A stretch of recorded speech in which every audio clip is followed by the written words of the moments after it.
Welcome to the CarWale video drive of the new Mercedes E350 CDI.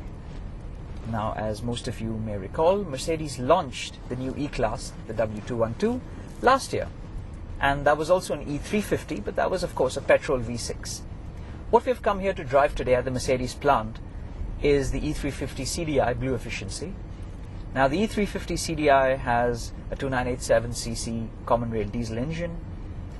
That engine produces a very useful 540 Nm of torque between 1600 to 2400 RPM and 228 horsepower at about 3800 RPM.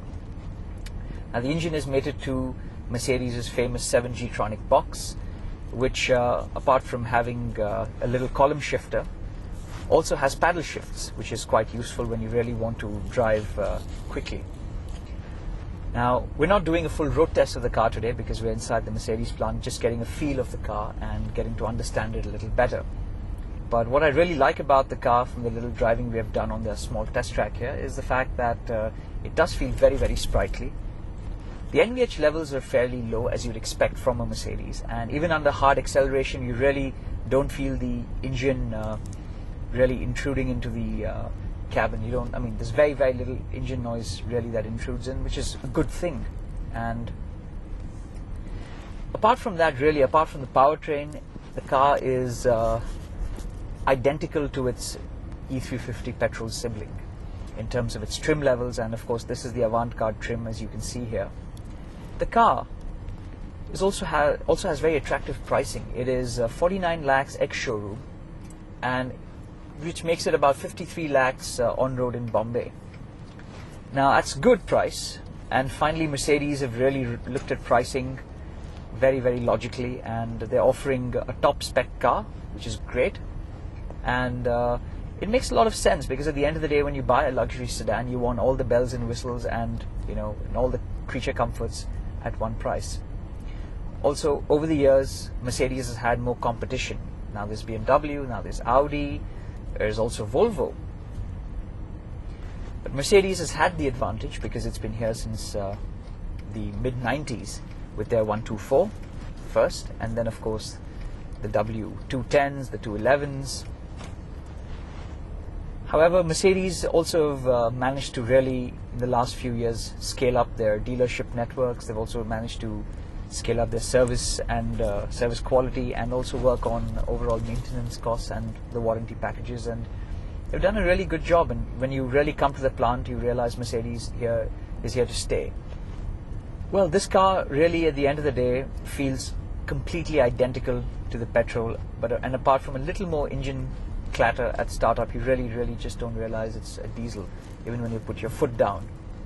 However, you will realize it's a diesel when you're tanking up the car, because you would have really spent a lot less money at the fuel pump. Now, this has got an 80-liter tank, so it's going to be it's a large tank, and you can expect an economy of between 9 to 10 kilometers a liter driven reasonably, which is good. I mean, you could this is one of those cars that you can then just tank up and do a 700-800 kilometer trip in without having to think twice about it. So that kind of economy, and with all the creature comforts, it really makes for a car that you can use on a daily basis while still getting some level of economy on a luxury sedan. And there is excellent refinement. There is some noise from the tires, which was there even on the petrol V6s, and maybe that's just down to the tires, but that's the only thing that really filters in at the end of the day. It's that little extra tire noise. But that apart, we're really going to be hopefully road testing this car very soon, and you'll have all your other performance figures, your acceleration, your braking then, because there's not enough space here in the factory to really do a performance test. And also, this is a brand new car, so we don't want to do any performance tests on this one.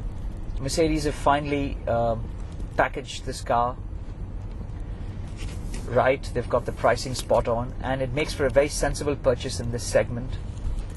So if you're looking at this car very seriously, we'd suggest get yourself a test drive, and chances are you'd probably be very satisfied.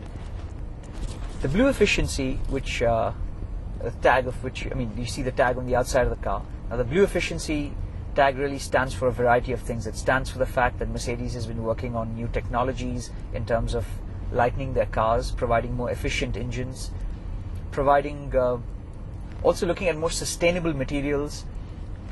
The entire idea is really to make for a more environmentally conscious product. And at the end of the day, although this diesel is efficient and frugal, it's also only BS3 and it's not BS4 yet. So, you know, obviously they will launch a BS4 variant when we get BS4 compliant in the near future, which is just about a year away now. But until then, you know, stay tuned, keep watching and reading our reviews, and we'll update you with the full road test of this car in a very short while. From what we've gathered with this quick first drive, we think it's really a product which is quite fun and nice, even though it's a large luxury sedan. Thank you for watching.